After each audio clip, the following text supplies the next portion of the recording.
Hi friends, how are you doing? Are you facing some challenges? Do you have some difficulties in life? But my dear listeners, in this whole world, who do you think is living entirely hassle-free life? Who do you think is alive but have not a single problem at all? Nobody, right? While living your life, it is hard not to come across any inconvenience. Didn't you hear that proverb which says, no pain, no gain? Yes, challenges are going to be there, but how to navigate through these challenges and make our life worth living is what we are going to explore in today's video through an amazing book. And the name of the book is Life's Amazing Secret, authored by Gaur Gopal Das Prabhu, one of the most loved and widely followed monks of our times. So guys, tell me, have you ever seen a car running on three wheels? Can car with three wheels run smoothly? Can a car with three wheels balance itself properly? I think you know the answer very well. Likewise, just a car balances on four wheels, we must balance the four crucial areas of our life. The first one is our personal life, second, our relationships, third, our work life, and the fourth one, our social contribution. So let's learn things which we should acquire to improve our personal life. And the learning number one is gratitude. Many times we get stuck into some problematic situation. Due to this, we get discouraged, frustrated, or irritated, and then we start blaming each other. Author says, instead of sulking over a situation, sit back and think, is there anything positive about this situation? Now you must be thinking, how can someone find positive out of negative situation? While explaining this, author has given example of a 4.5 years old baby girl who was diagnosed with cancer, and how friends, family, spiritual community members helped her family during the treatment, and how her parents remained in gratitude all the time, and how it helped to save their daughter. Here, though the diagnosis of cancer was a negative, devastating situation, parents chose to remain in gratitude for the help they received from others. Gratitude is a state of being that allows us to see the positive. Even in times of difficulty and sorrow, we can feel that inner strength when we are grateful for the support of caring friends and family.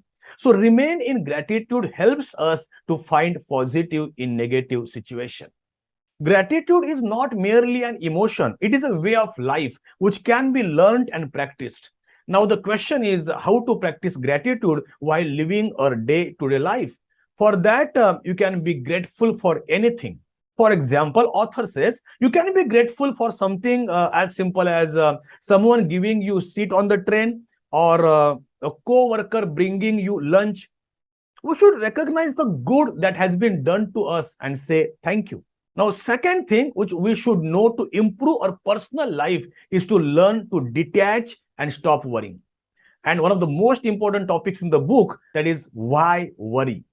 Learning to detach ourselves from situations those are outside our control is an essential skill to learn for a personal growth. Sometimes we worry over things which are beyond our control. When things are beyond your control and there is nothing we can do, then why worry? We should not judge any situation by its face value. What we see as bad at one point in time can turn out to be good for us, and what we see as good at another point in time can turn out to be bad for us. Most things in life are beyond our control. Brian Acton and Jan Koum, who are founders of WhatsApp, had applied to Facebook and Twitter for a job previously, but they got rejected, and in the same year they founded WhatsApp. And as we all know, WhatsApp grew exponentially. And the height of success is Facebook itself decided to buy it for $19 billion. Hence, what we see as bad at one point of time can turn out to be the best thing to us. This flow chart simply explains us how it is futile or pointless to worry. Author has explained this why worry chart very artistically in the book. So the first question he asks, do you have a problem in life? No. Then why worry? Do you have a problem in life? Yes. can you do something about it?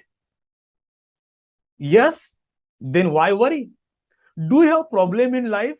Yes, can you do something about it? No, then why worry? Think, is this situation in my control? If yes, then you can do something about it. If no, then you cannot do anything about it. Therefore, in both circumstances, why worry? Third thing which we should implement, and the learning number 3, is spiritual practice. Author says, we are not just this body, we are actually a spiritual being, which means we are not human beings having spiritual experiences. We are spiritual being having human experiences. We must connect to something above ourselves, and this connection takes place within meditation. Meditation helps us to connect with God or a higher power. Practicing meditation diligently helps us to improve our personal life and relationships as well. And with this, let's move towards the second wheel of life, and that is our relationships. Learning 1, speaking sensitively.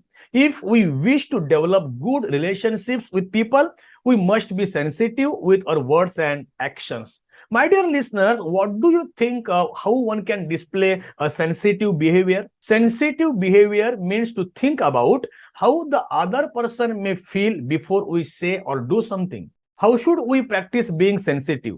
For that, we should first begin to treat inanimate objects also with consideration and respect.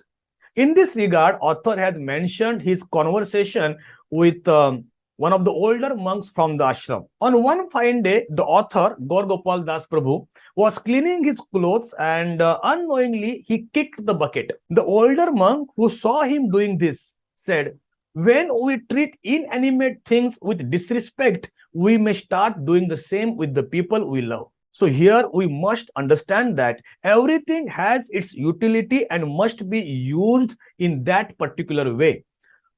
We should treat them with utmost dignity, value, and respect. Learning 2, a virtuous vision. What do you think? Seeing best in people is easy or challenging? When we remain in constant touch with people, it is challenging at times to see best in them and avoid their faults. Author has described 5 different ways by which we generally perceive people in our relationships. Type 1, a person who cannot see the good at all. Type 2, a person who sees both the good and the bad but chooses to neglect the good. Type 3, a person who sees the good and the bad and is neutral to both.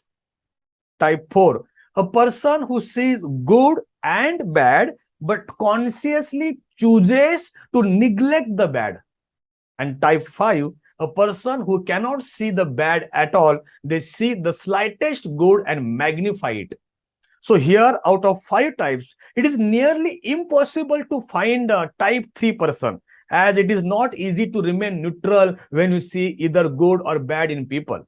And type 5 people who cannot see bad, they can see only good and magnify it, are people who has reached the heights of spirituality. But the ideal state for a relationship to flourish is to come to stage number 4, where though we see both good and bad in people, we consciously choose to neglect the bad.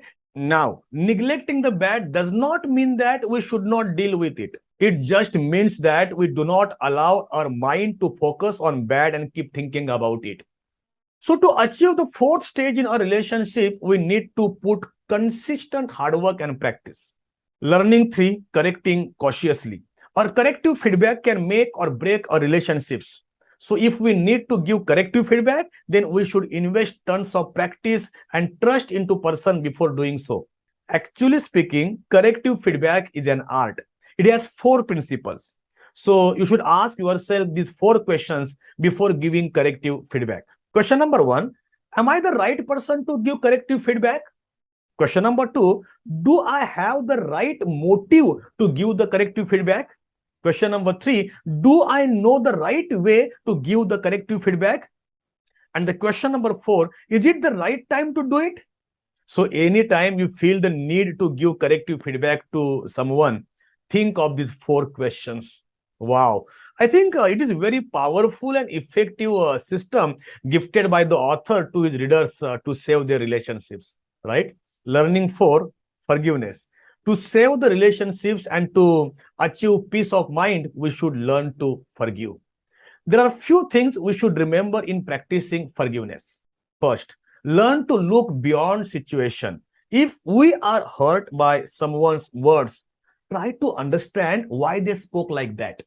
When people act harshly towards us, most of the time they are suffering too. Second, separate the episode from the person. Saying it is my problem causes us to feel guilty. Saying it is your problem causes us to feel angry. Saying it is the problem separates the problem from the person involved. This separation empowers us to forgive the person and also helps us effectively to deal with the problem. With this, let's move towards the third wheel of life, and that is our work life. Learning one, healthy competition. At work, we tend to compare and compete with others, which is actually an unhealthy competition. But the healthy competition is about competing with ourselves to become a better version of ourselves. Learning to self-discovery. We should know what is meaningful to us and what we want to devote our time to.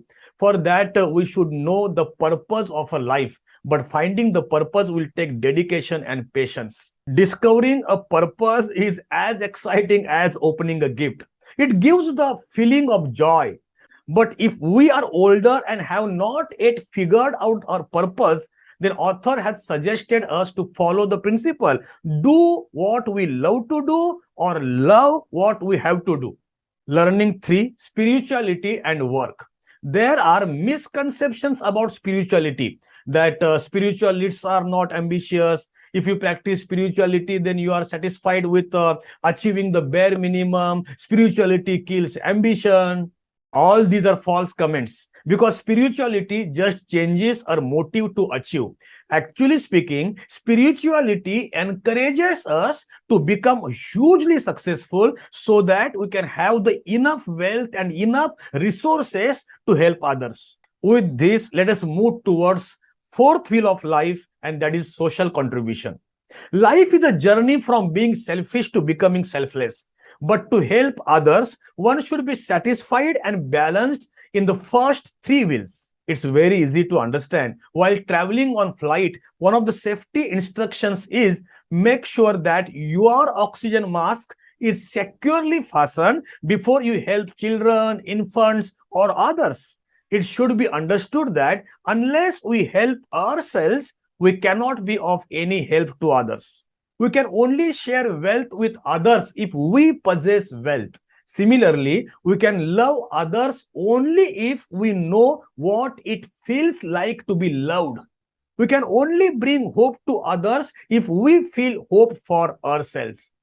The conclusion is we can only give to others what we possess. Also, author has mentioned the philosophy of an ice cream and candle. The philosophy of an ice cream is enjoy it before it melts. And the philosophy of candle is give light to others before it melts. In order to be happy, we should shift our attitude from being an ice cream to a candle. That is, from being selfish to selfless.